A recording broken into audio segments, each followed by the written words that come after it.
right, so we will step in and turn it over to you, Casto. All right.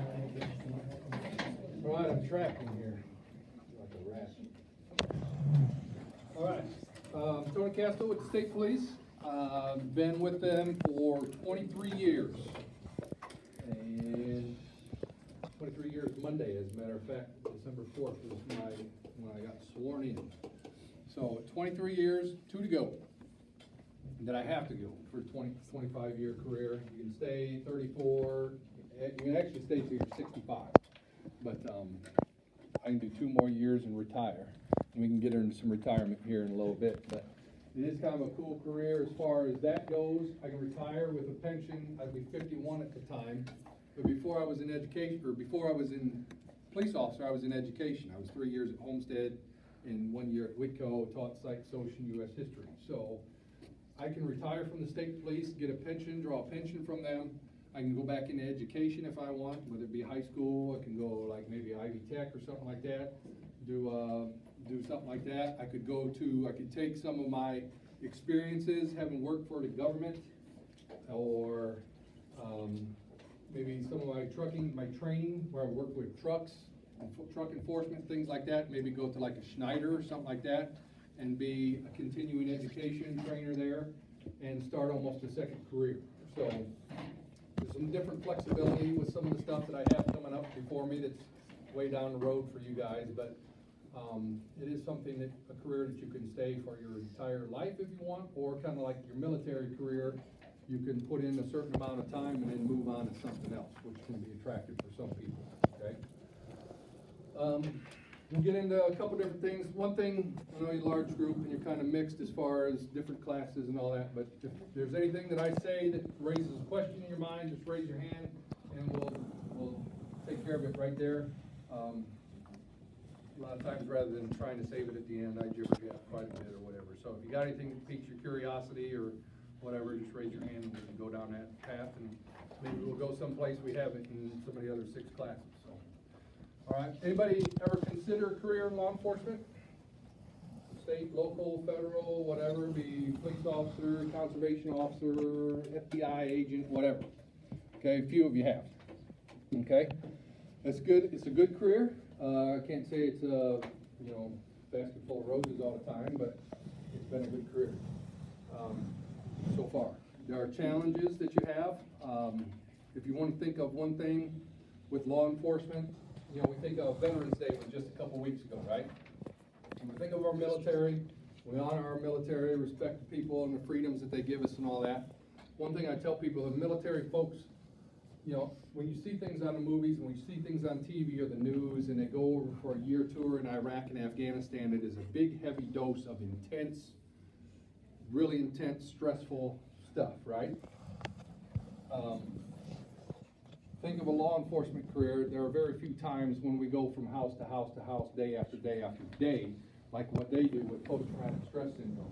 But over a 25, 30, 34 career, do you think that we see things the way people treat other people, the things that are done by people, the things that we encounter and see that build up over 25 and 30 years of collection that gets in your filter and clogs you up, and suffer the same PTSD, maybe let's say chronic as opposed to acute PTSD, maybe? I may have just coined a new phrase or whatever.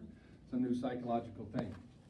Okay, but as police officers, you have to be, I heard one person say, you got to be soft as velvet and tough as steel. You got to be tough as steel. When I'm down at the Indiana State Fair and there's a shooting at the fairgrounds directly across the street from where you're standing, and a whole bunch of gang members are running and everything else like that, and you see that gang member and you grab this guy because you don't know if he's a suspect or whatever it does might be, and you tell him to sit down on the thing until you get things figured out. And you tell him politely the first 2 or 3 times, and then you maybe use a little bit of street language and some 4-letter words before he understands that you want him to sit down. Tough as steel. Or maybe as soft as velvet when you go knock on the door and tell someone that their 17-year-old daughter will never come home again. Okay? So there's a wide degree, and you never know what's going to happen when you call on that day. That day, that shift might be going along fine, and then it all hits the fan at once. Okay, some people have said it's like 98% boredom and 2% sheer hell, which is pretty accurate demonstration, or pretty accurate analysis, okay? What do you need to be a law enforcement officer? You gotta be 21 years old. That's for any agency in the state of Indiana. Now you can join the academy, at least with the state police. You can join when you're 20. Just by the time you graduate, you have to be 21. There have been some people that had their birthdays in the academy. There's one guy I know that had his birthday the 80th this morning, which is interesting. You know, even I was a teacher, like I said, for 4 years before I got on the department. It's interesting seeing some of the people that don't have the life experience. Some of you may have more life experience than some of these people that I see coming out of the academy. Some of these people, the only life experience they got is they went to school and maybe they worked at McDonald's and that's the only job they've ever had. And they're going from flipping burgers to being able to have the power to suspend someone's constitutional rights. Think about this. As a police officer, you have more power than the President of the United States. You have the right and the ability to, on the spot, instantly, with probable cause, suspend someone's pursuit of life, liberty, and pursuit of happiness that was guaranteed by the founding fathers of this country more than 200 years ago. Is that a lot of power? Darn straight, it's a lot of power. So we've got to be careful who we get in. Okay? So what you do right now, those of you who want to be a police officer, it doesn't have to be a police officer, nurse, physical therapist, doctor, anybody that deals with people, social worker, where you're dealing with child protective services, going into homes and stuff like that. It matters what you're doing right now. Not only what your GPA is in high school, but also how do you treat people?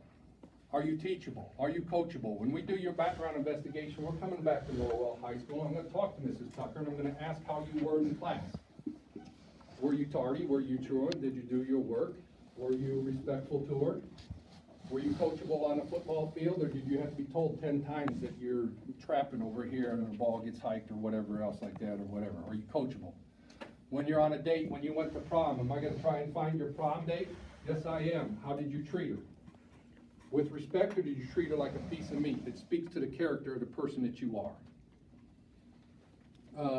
Not naive enough to think that no one in this classroom has ever drank alcohol. Right? Minor consuming is against the law, right? And you're under 21. When you do part of your background investigation, you do a polygraph test.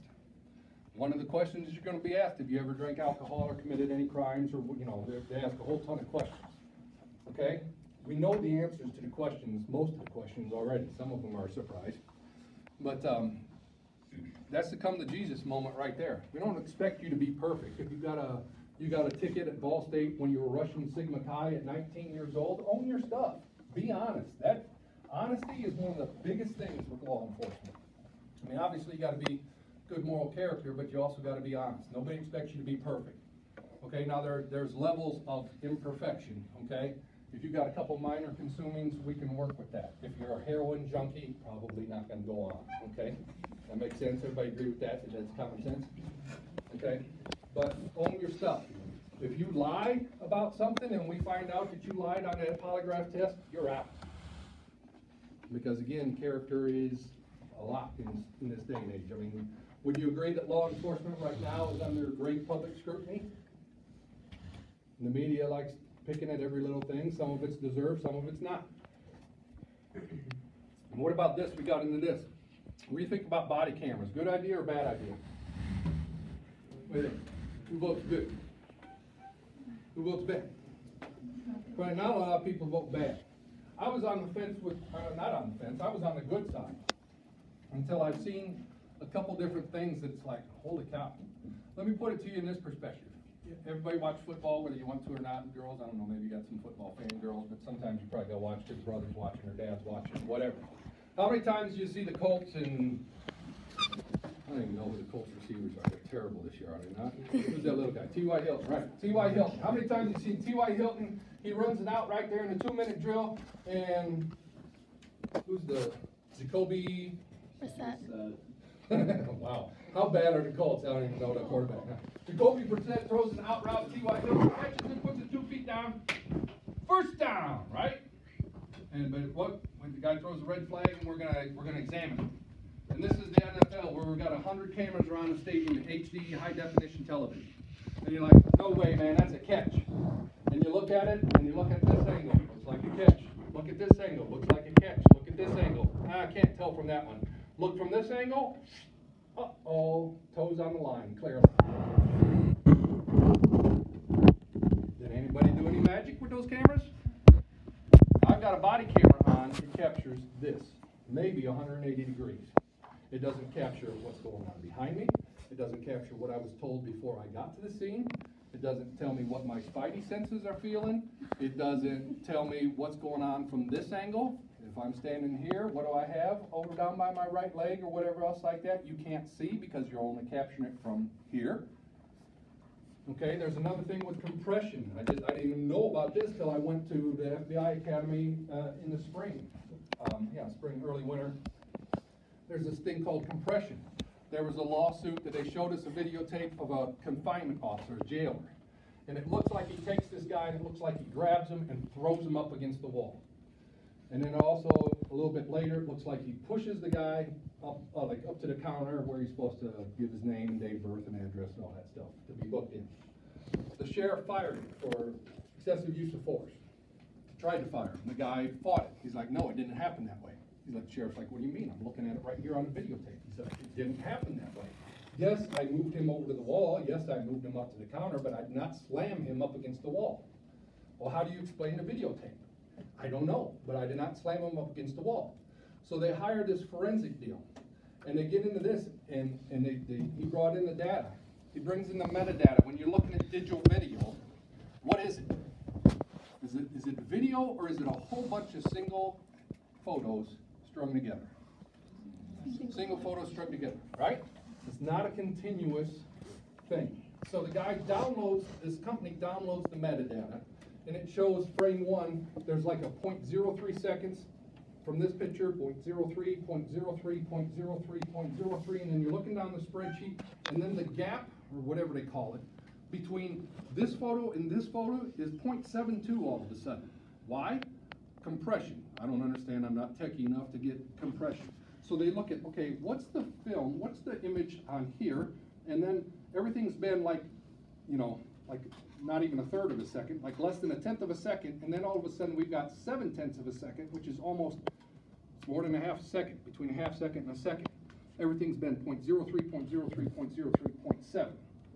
So there's a longer gap in time between this photo and 0.7 seconds later. What's the film? This image is here. The next image is here. What does that give the illusion of? Speed and force, because when we're playing it, the video doesn't skip. It plays just like normal. So it gives the illusion of force when force was not there. It was just that the video camera had a skip in there for some compression. I don't understand compression rate. Don't ask me to explain it, but he showed us the stuff. It's like, holy cow. Even when it's on video, sometimes it's not true. Now, I like the idea, if it were capable of capturing everything, and I think the day and age will come eventually when they like put in some micro camera or something in our badge, and as soon as I call 1041, bloop, the camera comes on, and when I call 1042, bloop, the camera goes off. And it records everything in between. The other problem we have with that is storage. Obviously, video takes a ton of storage, right? On your phones, you got your iPhones, you take several photos, but then you take a video, and then all of a sudden you can't take any more video because your phone's full, right? Just imagine an 8-hour, 10-hour, 12-hour shift from every officer across the country. Where are you doing the storage and who's paying for it? Is the other thing. The other consideration is this. We go into places and we see things that maybe you don't want out there, okay? I walk into your house, you're married, your husband comes home, he's drunk, he starts smacking you around a little bit, you call the police, 911, I come in, it's 3 in the morning and you're in your nightgown. And I'm wearing a body camera. And I have to wear my body camera. That's public records. He can look at, I'll look at the girl, your nightgown video camera. You like that idea? No. No. Most people don't like, forget the nightgown, whatever thing, but it's my house, it's my privacy. Yes, we come in there and we do things, even if there's nothing risque about anything. It'd be like, I don't want John Doe seeing, that I got a 70-inch HD TV in my thing, they'll come steal it. You know, it's my stuff, my privacy. Okay? Are you videotaping me? See, now I'm going to give you a workout. I'm going to walk around even more now. Got you. All right.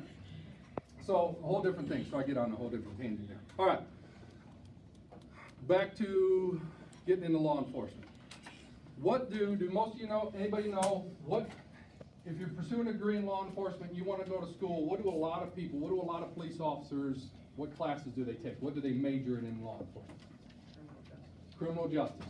Okay? My recommendation to you is don't do criminal justice. I mean, if you're dead set and that's what you're 100% sold out, passionate about, go. I mean, we've got some great universities. Vincennes University has a great 2-year associate's degree. Ivy Tech, I believe, has an associate's degree. You can get maybe even a bachelor's degree at IU and some of the 4-year colleges and things like that. We've got good criminal justice. My question to you is this.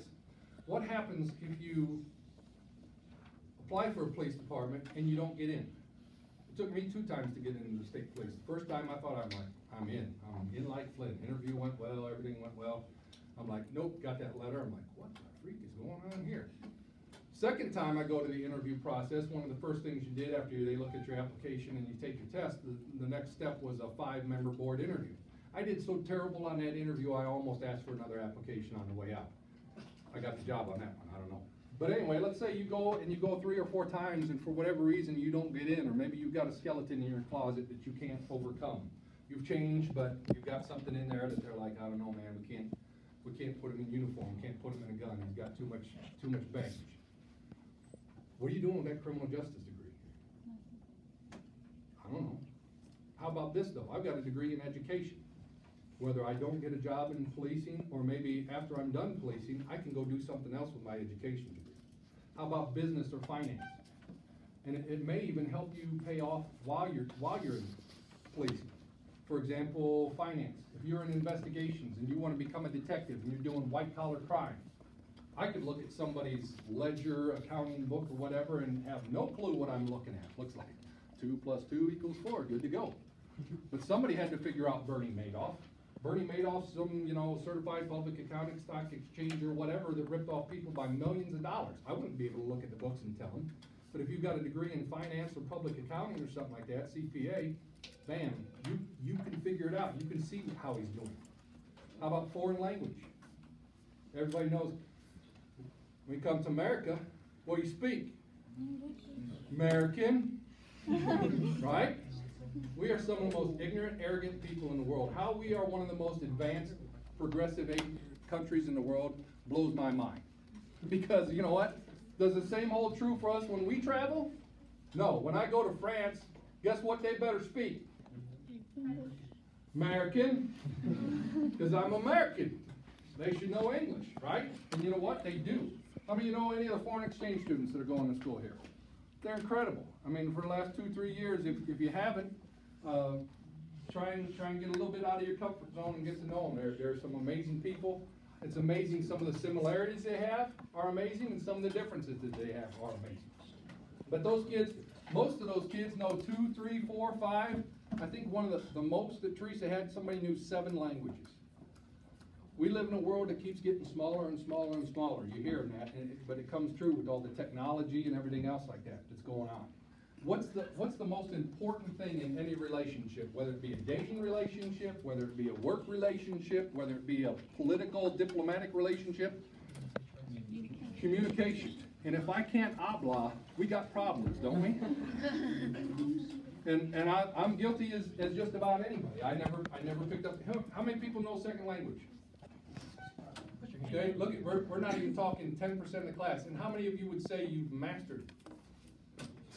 You know what I'm saying? I mean, could you imagine being one of the foreign exchange students right now and go to a different country and be like, go get them, Tiger? You know, I mean, you probably figure it out, but it's pretty amazing. So foreign language is important. Not only is it important for just your local law enforcement, things like that. I mean, right here, we got a large Hispanic population in Fort Wayne.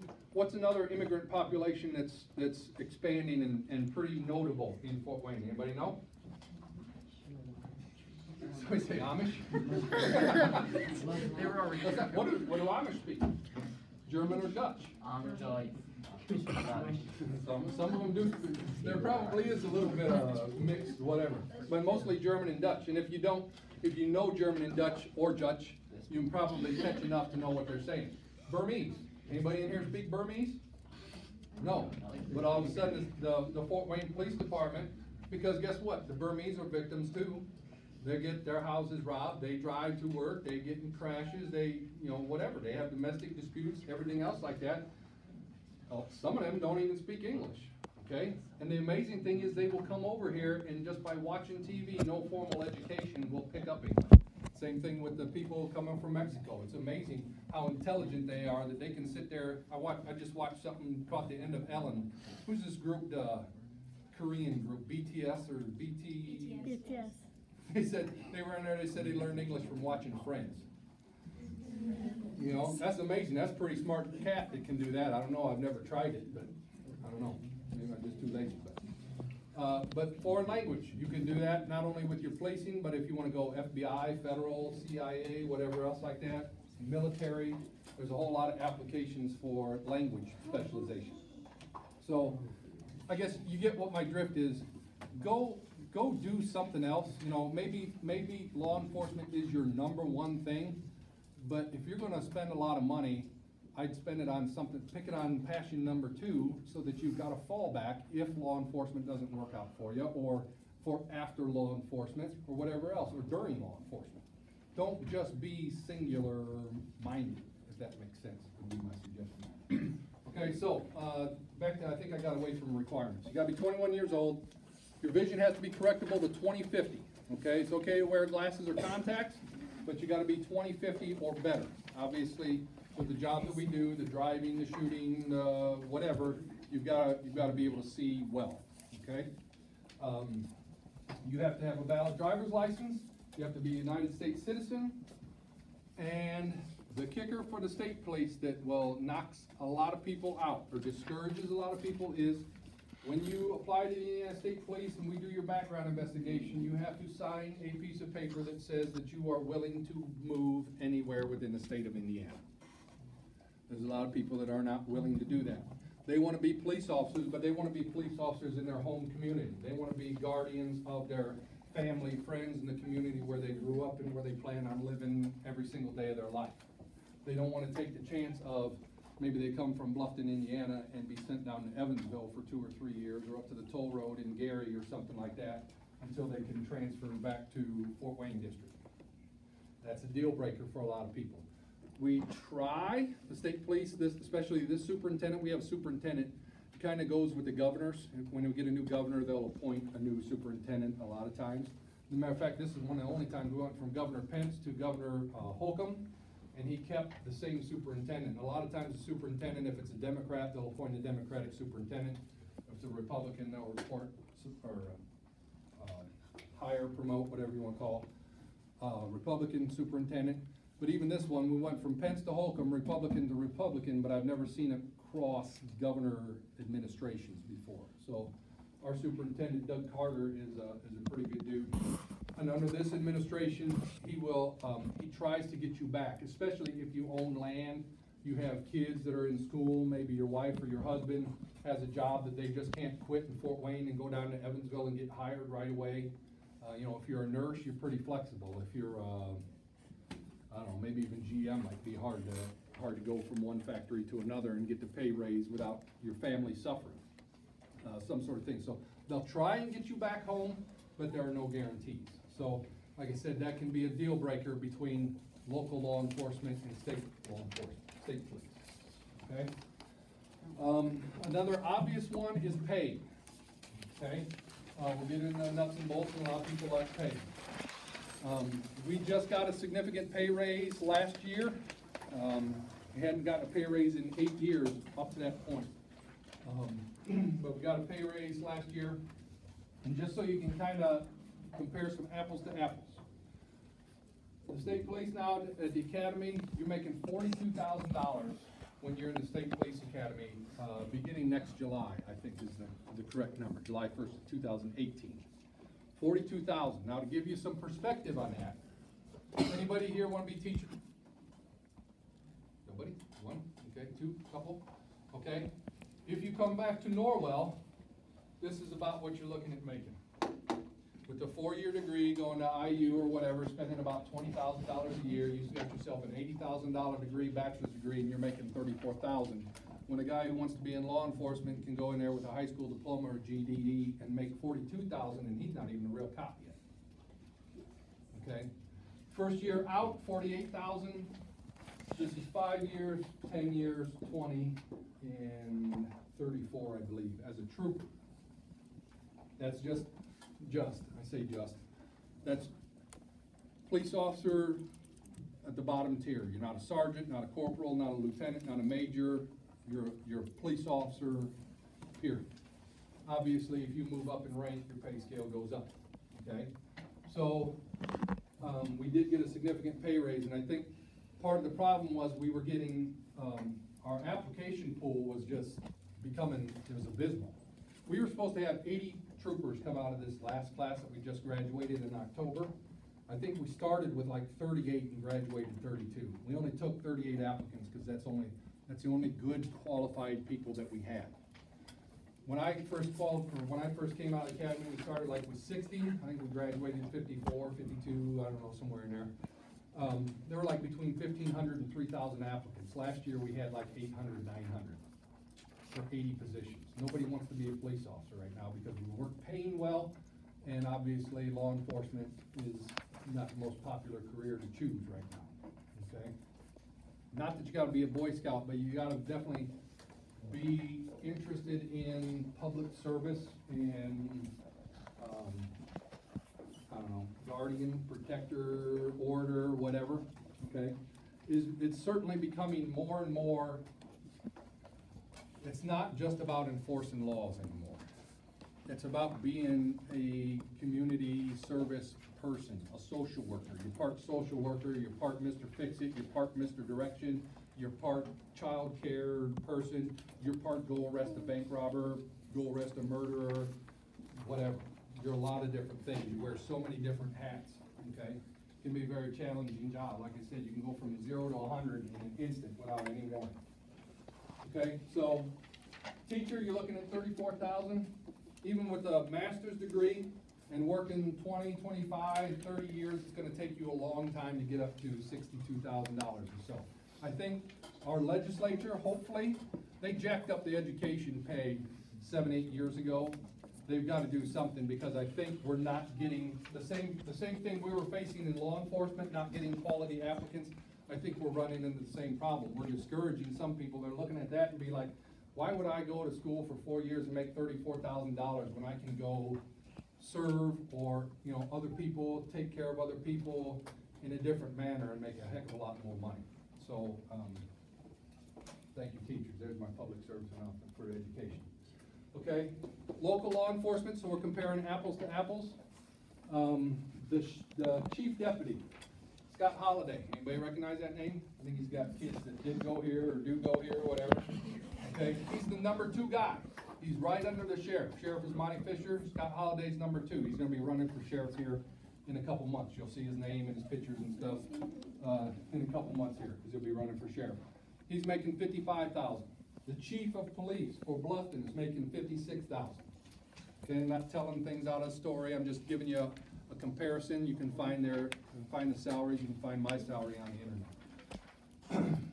As a captain, right now, I think I'm making, I want to say $82,000 off the top of my head. But with this next pay raise, it'll be even more than that. I'll be upwards of around 95.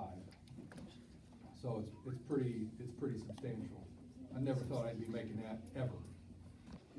So the pay is good. They've taken care of that. It's like, oh, okay, you can take care of that. And another thing I like about that, kind of getting off on another tangent, is so many police officers, you ask your Bluffton police officers and your Wells County and stuff like that, they work so many second jobs because they're just trying to make ends meet at home. And it's like, with this stuff, we can get good rest. You can take care of your families. You don't have to work 16, 17, 18 hours a day, which makes you fatigued, which obviously wears on your decision making, and then you start getting into a snowball effect where maybe you do something that you shouldn't have done, or don't do something that you should have done, or whatever. So I think it's good that way because we're getting our guys rest instead of them working themselves to the bone. Okay, another thing with local law enforcement. I'm going to do two things with law enforcement, kind of give you an analogy maybe that kind of explains how local law enforcement works and how state police law enforcement works. Okay, I can enforce state and federal laws. Okay, now a county deputy, a Bluffton city officer can enforce city ordinances, they can enforce county ordinances, they can enforce state laws. Okay, so they've got a much depth, like Fort Wayne Police has a noise ordinance. You can't have your car stereo cranked up, or they can stop you and write you a ticket. I can't stop that same person because I can't write city ordinance. Okay, so in that regard, they're a little bit more powerful. But on the other hand, they work in Fort Wayne and city, Bluffton City or Wells County, where I can make an arrest in Fort Wayne, I can make an arrest in Evansville, I can make an arrest in Maryville, I can make an arrest in Indianapolis, so I have broad police powers. Okay, the other thing is this, we gave this scenario. Let's say, what's your name? What is it? Gavin? Okay, let's say we're gonna make an arrest. I'm gonna make an arrest on a guy for stealing a vehicle. A 1996 red Pontiac Grand Am. I'm traveling on State Road 1, it's 6:30 on a Tuesday night, 6:30 p.m. I see a red Grand Am, and it's got a headlight out, so I turn around and stop it because that's a violation. Okay, it's not a murder, not going to jail. Just say, stop and be like, hey dude, need to fix your headlight, here's a warning, go on.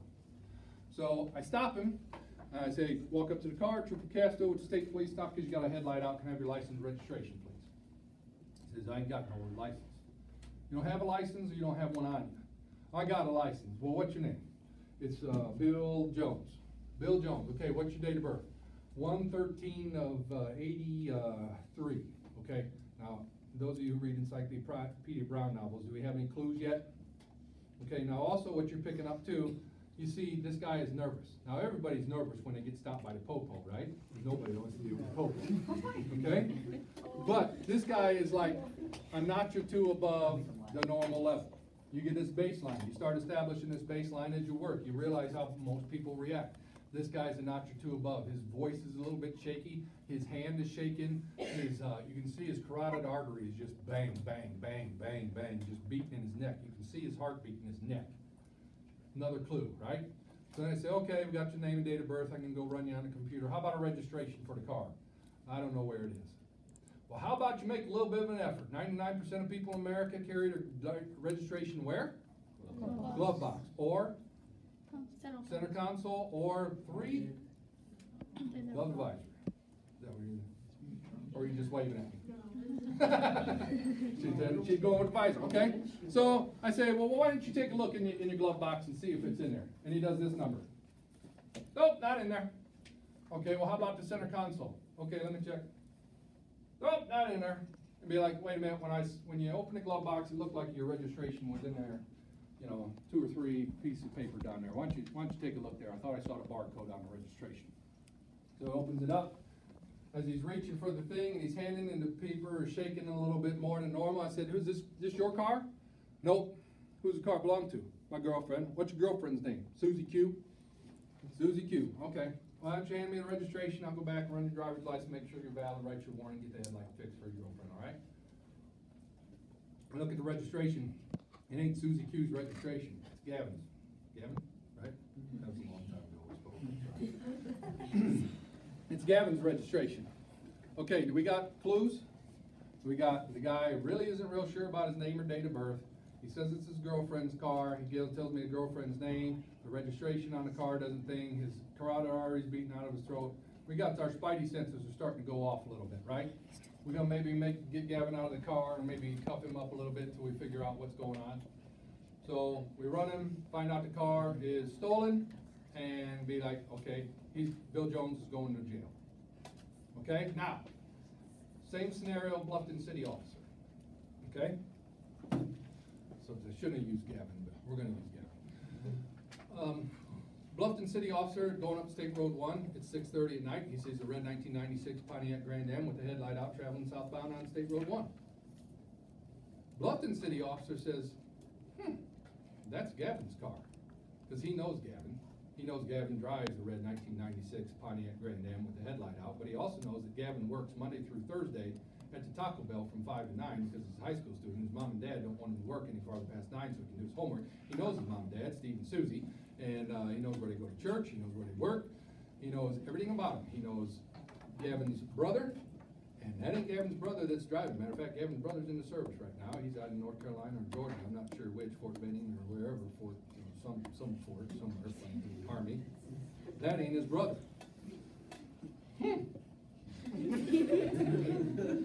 He turns around and stops the car, and already his spidey senses are tingling, and he gets there and be like, hey, who are you? And we get down the same path, and we go down there, and he makes that arrest. Because these local guys, they know their people, they know their area. It's kind of like Sesame Street. One of these things is not like the other one. Okay?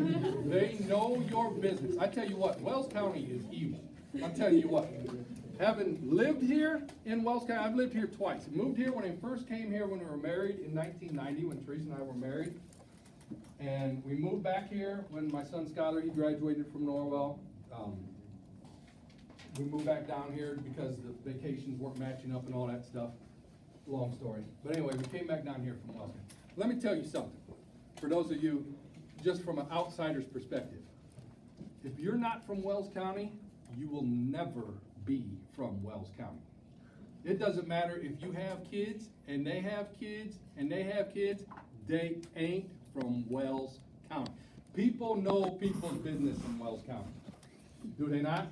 You go home and you talk to your mother and you talk about, they read somebody in the paper and they can tell you not only what's going on in that paper and all that stuff, and they tell you 6, 7 generations down and who's in what's business and everything else like that, right? But I'm not putting you down. I'm not putting the local law enforcement guys down. That's why I'm talking about that depth of knowledge. You know, where we have maybe a wide area. Our state police knowledge is like the size of an Olympic pool, but it's 3 feet deep. The Bluffton city officer might have a pool the size of a kiddie pool, but it's 50 feet deep because they know lots of stuff about your business. Okay? And that's good and it's bad.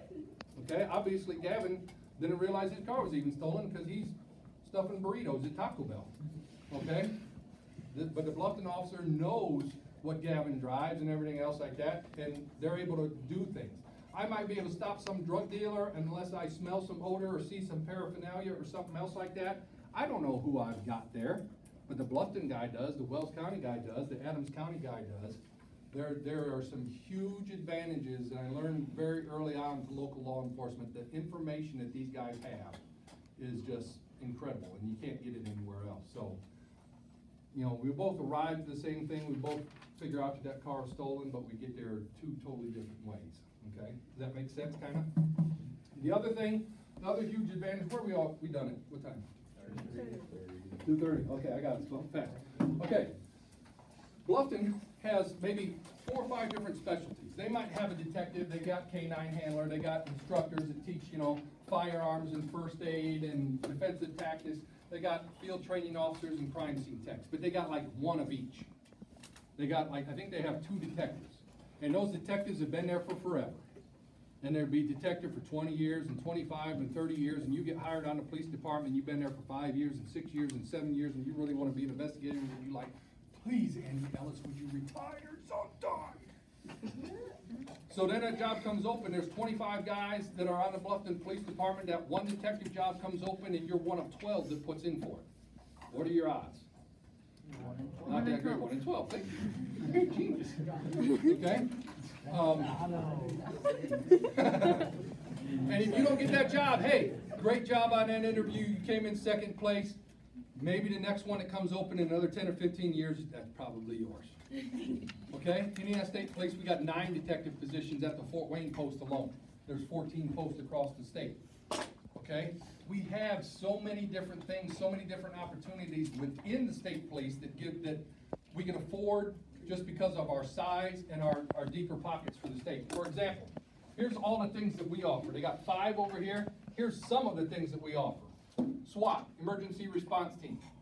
EOD, Explosive Ordnance Disposal. SCUBA, 70% of the earth is covered by water. Bad guys throw bodies, guns, and evidence in the water. Somebody's got to go get it, right?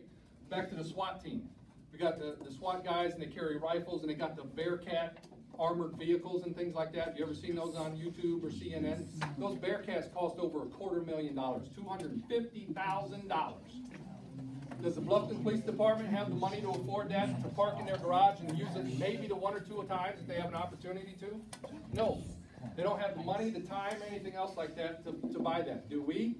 Yes, we've got a little bit deeper pocketbook, so we'll go and help them when they need it. Bomb disposal. How many of you watch, I don't know, the Indianapolis 500? Probably the most spectated race there is in the world. They got people from around the world that drive in the thing. We got 250 to 300,000 people that are sitting in the stands around it, and everybody around the world is watching it on TV. If you're a homegrown violent extremist or maybe a foreign extremist, I don't know, would the Indianapolis 500 be a great time to blow up, I don't know, the South Vista while the entire world is watching and get somebody's attention? Do you think that's an important thing for us to have, EOD there? Yeah. Okay. You don't think of stuff. Notre Dame. Notre Dame is a national football college. Is it not? People from California, New York, Texas, Wisconsin, around the world attend Notre Dame. It's the only college football team that is broadcast on a national network, NBC. They have their own contract with them. Do you think somebody might take the opportunity to blow up Notre Dame Stadium if they wanted to make a point or prove something? Yeah, we have EOD guys there all the time, checking things out hours and hours before, during, and after the thing. Hostage crisis negotiator, field training officers, aviation, motorcycle team, mobile field force, riot squad. You got canine handlers, crash investigation, meth suppression section, criminal crime scene, special investigations, DES, and marijuana eradication. Those are just some of our specialties that you can get into. I've done several of them. I've been motorcycle, I've been scuba, I've been tip, been canine handler, been a crash reconstructionist. You get bored with one, you can go chase something else down and pursue your thing. You don't have that flexibility in local law enforcement. Let me tell you something else too. What all these things matter here? All these things matter. Physical education. Yes, as a cop, you got to be good physical education, but these guys are rappelling down ropes, they're climbing over fences. EOD. You need to know chemistry, electrical engineering, or something's going to go boom if you do it wrong. Same thing with meth suppression. You guys see Breaking Bad? You see the chemicals in there? I wouldn't know what to do. I mix the wrong things, boom, it goes, you know. So do you need to know chemistry? Crash reconstruction. Do you need to know math or physics? Yes, you do. How about hostage crisis negotiators? Important you know psychology, sociology, current events, maybe some U.S. history. Yeah, so you can see all general education. Just because you want to be a police officer doesn't mean you don't need to be paying attention in all your classes, because it pays off right now. And one final thing, after you do all the cool stuff, you drive your car fast, you arrest the bad guys, you throw them in jail, then what? Paperwork. Okay? I'm allowed to say this because my mom was an English teacher. English sucks. Okay? But if you learn to write well, if you take pride in the way you write, it is going to help you so much. The first year or two that I was on, I had a prosecutor tell me that he could read the first 2 or 3 sentences of a case report and he could tell me what department wrote it. Was it a state police officer or was it a local law enforcement officer? I've been in the department for 23 years, arrested tons of people. I've been to court less than 5 times. Court as far as, I mean, I go to lots of like speeding trials and junk like that, but court as far as criminal charges, OWI, whatever else like that. Less than 5 times in 23 years because I can write. The prosecutor, I can tell a story, I can paint a word picture and see what's going on. The defense attorney sees my writing and they say, there's no way I'm putting that guy on the stand, because instead of discrediting his story, he's going to drive nail after nail after nail into my guy's coffin. I can tell because he's thorough and he's good in his writing. As opposed to the other guy that can't string 2 sentences together, it's misspelled and everything else like that. He's like, I'm going to throw that guy up on there and I'm going to make him look like an idiot. He might be the sharpest guy in the world, but I'm going to make him look stupid in front of the jury's mind, and I'm going to discredit his story and put doubt in their mind and maybe get my client off. Captain, I think more than 50% of the reason why I've been promoted is because I write well. Learn to write well will serve you in whatever profession you choose. All right? They did not pay me to say that. The following students into the office,